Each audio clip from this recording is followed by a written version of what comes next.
who has drama at the nursing home. Me. My boyfriend was visiting, and this girl says, "Oh, he's very cute. Do you think I go out with somebody not cute?" I could not believe it. She kept asking me questions, and I told her to keep quiet. And then she called me the B word. I just looked at her and walked away. Never mind, I wheeled away. She got a big storm coming. Well, that's a good thing. Just get out of here. Fast. You're smelling up there. The autumn wind, laced with the scent of dying leaves and a hint of impending frost, seemed to mirror the chill that had settled deep within Joe's bones. He watched as the Michigan landscape blurred past the car window, a tapestry of fiery reds and somber browns, each shade a poignant reminder of time's relentless march. It was a beautiful panorama, no doubt, the kind tourists flocked to see, but for Joe, it was a farewell scene, the backdrop to his reluctant departure from the life he knew, however solitary it had become. His children, bless their well-meaning hearts, had decided it was time. Time for Serene Haven, a care facility nestled on the outskirts of a town he barely recognized anymore. Serene, they called it. Joe snorted softly to himself, the sound lost in the gentle hum of the car engine. Serenity was a luxury he hadn't afforded himself in years. Not since Martha, his beloved, had slipped away, leaving a void that no amount of well-wishing or cheerful wallpaper could ever hope to fill. Serene Haven looked deceptively cheerful from the outside, a sprawling ranch-style building with carefully manicured lawns and flower beds still stubbornly clinging to their summer vibrancy. Inside, however, the air hung thick with a peculiar blend of antiseptic and something faintly floral, a scent Joe would soon come to recognize as the very essence of institutional living. He was led through brightly lit corridors, past rooms where faces peered out, some curious, some vacant, some etched with a weariness that mirrored his own. His room was small, functional, painted in a calming but ultimately sterile shade of beige. A narrow bed, a chest of drawers, a window overlooking a meticulously raked gravel path. It was neat, impersonal, and utterly devoid of any trace of Joe. As his children fussed around him, unpacking his meager belongings and offering forced smiles of reassurance, Joe felt a strange detachment, as if he were watching a play unfold, and he was merely an observer, not a participant. He was a prop, moved and placed as needed, no longer the lead in his own story. That first evening was a blur of polite introductions, lukewarm soup, and the echoing silence of a room that felt profoundly empty despite being filled with the ghosts of countless lives lived and fading. Sleep offered little solace, punctuated by the unfamiliar sounds of the care home, the soft rustle of movement in the corridors, the distant murmur of television sets, the occasional cough that echoed through the still night. He woke with a start, his chest tight, the familiar vice of angina gripping him with icy fingers. He fumbled for the nitroglycerin pills his doctor had prescribed, the small white tablets his only allies in this sudden, terrifying battle within his own body. As the pain subsided, leaving behind a dull ache and a lingering sense of vulnerability, Joe lay back against the pillows, staring up at the ceiling, the beige expanse suddenly feeling like a tombstone. He was alone, truly alone, adrift in a sea of strangers, his body betraying him, his spirit weary. The days that followed settled into a monotonous routine. Breakfast at precisely 8, lukewarm coffee and toast that tasted vaguely of cardboard. Activities in the communal room. Mostly gentle exercises and games of bingo that Joe politely declined, preferring to sit by the window and watch the world outside, a world he was no longer truly a part of. Lunch, another lukewarm affair, followed by afternoon naps or more activities. Dinner, earlier than he was used to, and then the long, slow descent into evening, punctuated only by the occasional visit from a nurse checking his vitals or offering medication. He met other residents, of course, a motley crew of souls brought together by the shared experience of aging and infirmity.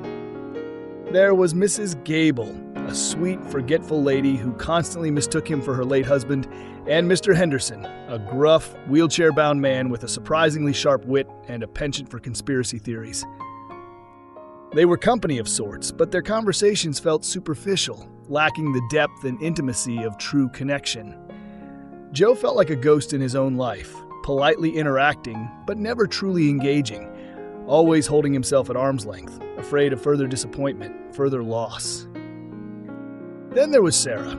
She was a caregiver assigned to his wing, but unlike the others who moved through their duties with brisk efficiency, Sarah possessed a quiet warmth, a genuine empathy that radiated from her like soft sunlight.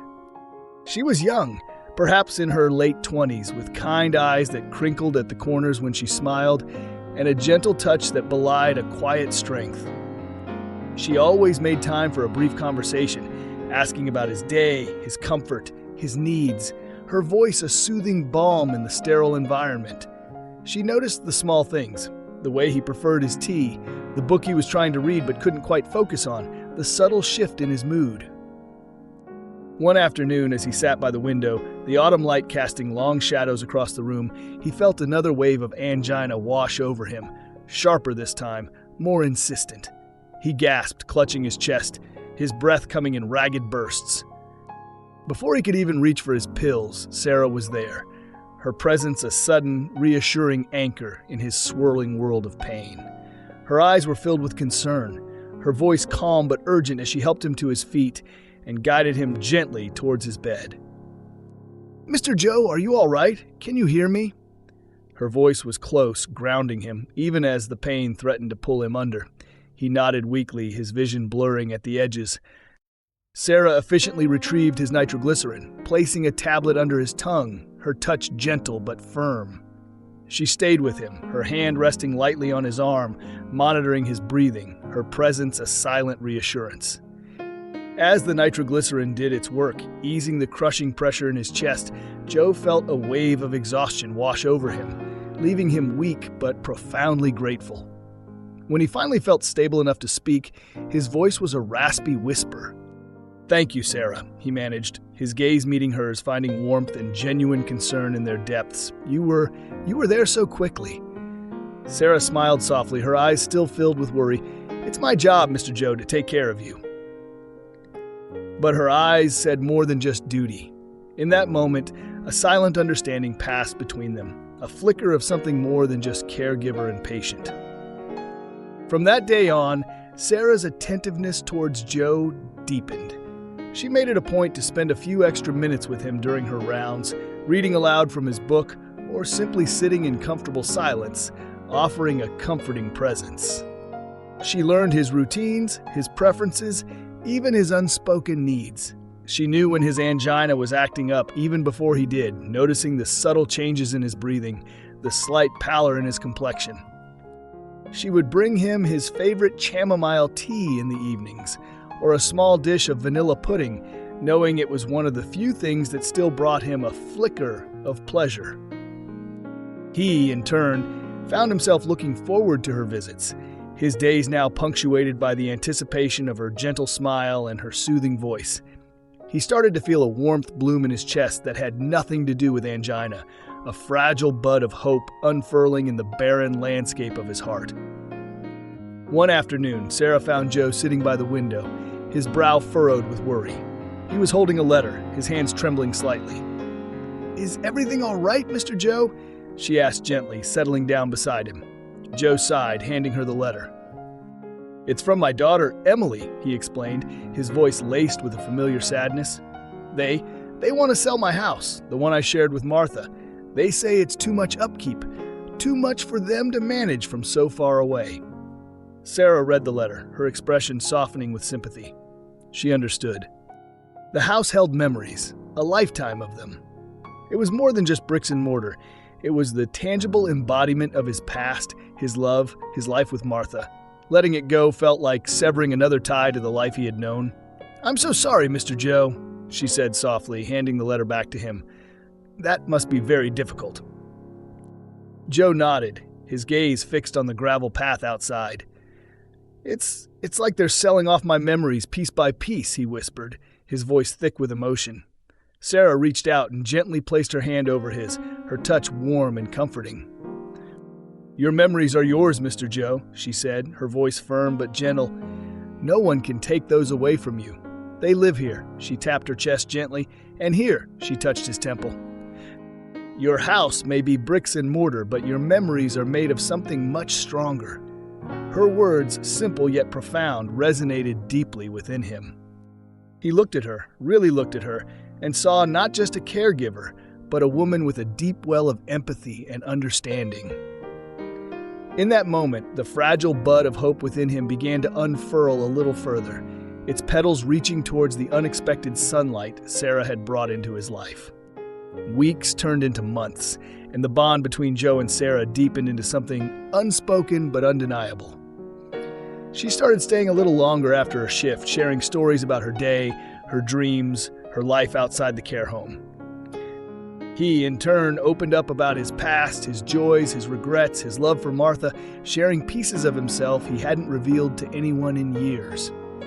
He learned about her aspirations to become a nurse practitioner, her passion for helping people, her quiet strength, and unwavering optimism in the face of life's challenges. She, in turn, discovered his dry wit, his hidden depths, the gentle soul beneath the gruff exterior. One evening, as Sarah was helping him with his medication, she noticed a small, intricately carved wooden bird on his bedside table.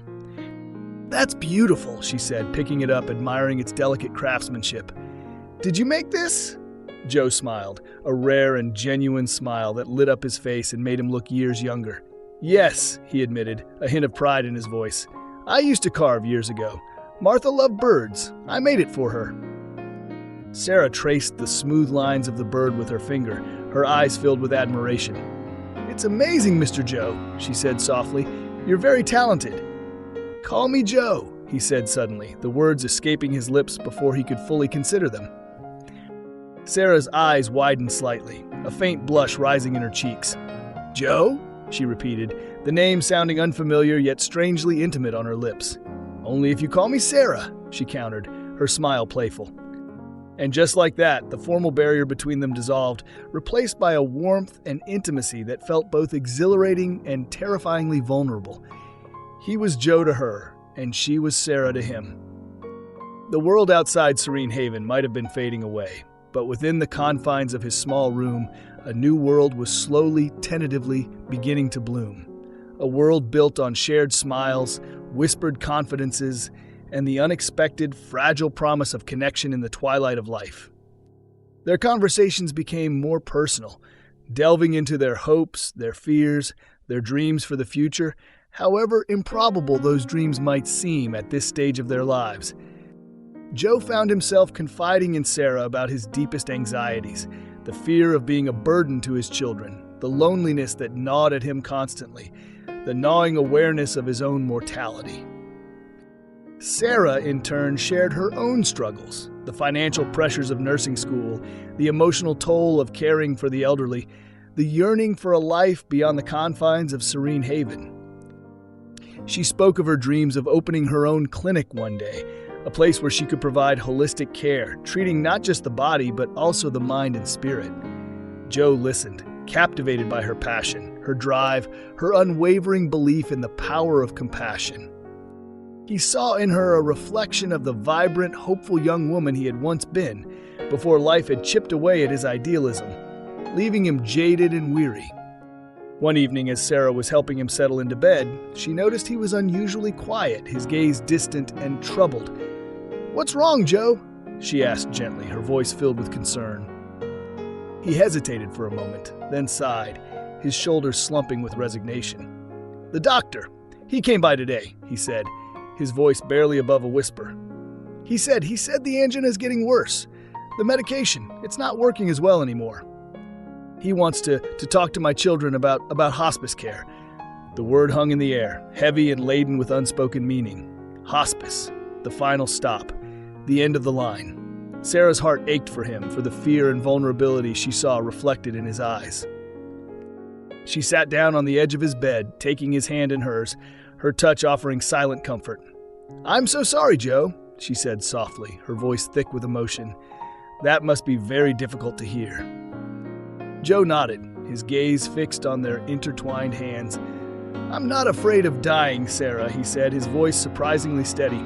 "I've lived a long life, a good life in many ways, but I'm afraid of dying alone, of fading away in this sterile place surrounded by strangers." His words pierced Sarah's heart, echoing her own deepest fears, the fear of loneliness, the fear of insignificance, the fear of dying without leaving a mark on the world. She squeezed his hand tighter, her eyes meeting his, offering him a silent vow. "You're not alone, Joe," she said, her voice firm and unwavering. "You're not alone. I'm here. And I'll be here for as long as you need me." In that moment, something shifted between them, a profound deepening of their connection, a silent acknowledgement of the unspoken love that had been blossoming in the shadows of Serene Haven. Their hands remained clasped, a lifeline in the face of the encroaching darkness, a fragile promise of companionship in the face of mortality. The following weeks were a blur of doctor's appointments, hushed conversations with his children, and the slow, inexorable decline of Joe's health. Hospice care was arranged, and a palliative care nurse started visiting regularly, managing his pain and ensuring his comfort. Sarah remained his constant companion, spending every spare moment by his side, reading to him, talking to him, simply holding his hand. She brought him small comforts, his favorite chamomile tea, vanilla pudding, the scent of lavender that he found soothing. She even started bringing him small wooden birds, intricately carved miniatures she had found at a local craft fair, placing them on his bedside table, a silent reminder of his own hidden talent, his own enduring legacy. One afternoon, as Sarah was tending to him, Joe reached out and gently stroked her cheek, his touch frail but filled with tenderness. "Sarah," he whispered, his voice weak but filled with emotion, "you've brought so much light into my life in these final days." Tears welled up in Sarah's eyes, blurring her vision. "You've brought light into mine too, Joe," she whispered back, her voice choked with emotion. "More than you know." He smiled weakly, his eyes filled with a profound peace. "Sarah," he continued, his voice barely audible now, will you do me a favor?" Sarah leaned closer, her heart pounding in her chest. "Anything, Joe," she whispered. "Anything at all." "Marry me," he said, the words a fragile breath, yet filled with a lifetime of longing, a lifetime of unspoken love finally finding its voice in the twilight of his years. The question hung in the air, suspended between hope and despair, between life and death, a testament to the enduring power of the human heart to seek connection, to seek love, even in the face of inevitable loss. Sarah's breath caught in her throat, her eyes widening in surprise, and a rush of emotions flooded through her. Shock, disbelief, and beneath it all, a profound and overwhelming surge of love. Tears streamed down her face, mingling with the faint smile that trembled on her lips. "Yes," she whispered, her voice thick with emotion. "Yes, Joe, I will marry you." The word yes felt like a promise, a vow, a defiant affirmation of life and love in the face of death. It was an unconventional proposal, perhaps even a desperate one, but in the sterile confines of Serene Haven, in the twilight of Joe's life, it felt like the most natural, the most profound declaration of love imaginable. "Jay." O's eyes fluttered closed, a faint smile gracing his lips, a smile of contentment, of peace, of a love finally found and reciprocated, even as life itself was slipping away. News of their impending wedding spread through Serene Haven like wildfire, a ripple of excitement and disbelief in the otherwise predictable routine of the care facility. The residents buzzed with anticipation, offering their congratulations, their well wishes, their own stories of love and loss, their voices adding a poignant counterpoint to Joe and Sarah's unexpected fairy tale. The staff, initially surprised, rallied around them, offering to help with the arrangements, their usual efficiency infused with a newfound warmth and tenderness. Mrs. Gable, bless her forgetful heart, offered Sarah her own wedding veil, a delicate lace heirloom from a bygone era. Mr. Henderson, with a surprisingly sentimental streak beneath his gruff exterior, offered to be Joe's best man, his wheelchair adorned with a makeshift garland of autumn leaves. The wedding was planned quickly, a small, intimate ceremony to be held in the Serene Haven's communal room, transformed for the occasion with borrowed flowers and soft lighting, a makeshift chapel of love amidst the institutional beige. Joe, frail but radiant, was wheeled into the room, Mr. Henderson proudly pushing his chair, a mischievous glint in his eye. Sarah, radiant in a simple white dress borrowed from a kind nurse, walked down the makeshift aisle, her eyes fixed on Joe, her heart overflowing with love and a bittersweet joy. The ceremony was short, simple, profoundly moving. Tears flowed freely, tears of joy, tears of sadness, tears of hope, tears of acceptance. They exchanged vows, their voices trembling with emotion, their words echoing the unspoken love that had blossomed in the most unexpected of places.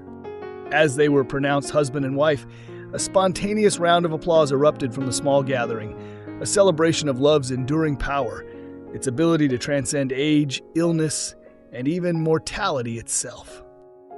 The wedding night was spent in Joe's small room, now transformed into a bridal suite of sorts, adorned with flowers and cards and the quiet blessings of the Serene Haven community.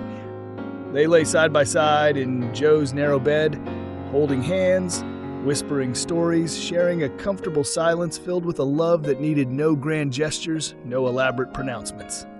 Sarah gently showed Joe her breasts, a tender offering of intimacy, a silent promise of comfort and unwavering devotion.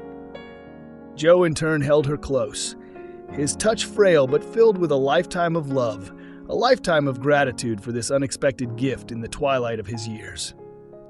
Joe passed away peacefully in his sleep a few days later, Sarah by his side, holding his hand, whispering words of love and gratitude. His passing was mourned by the Serene Haven community, but it was not a tragedy but a bittersweet farewell, a celebration of a life lived, a love found, and a promise kept.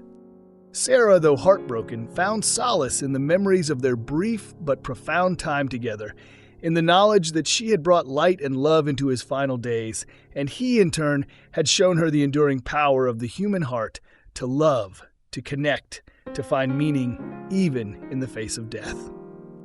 She eventually left Serene Haven, carrying Joe's memory in her heart, pursuing her dreams of opening her own clinic, her passion for caregiving now deepened by the profound love she had shared with a lonely old man in a Michigan care home.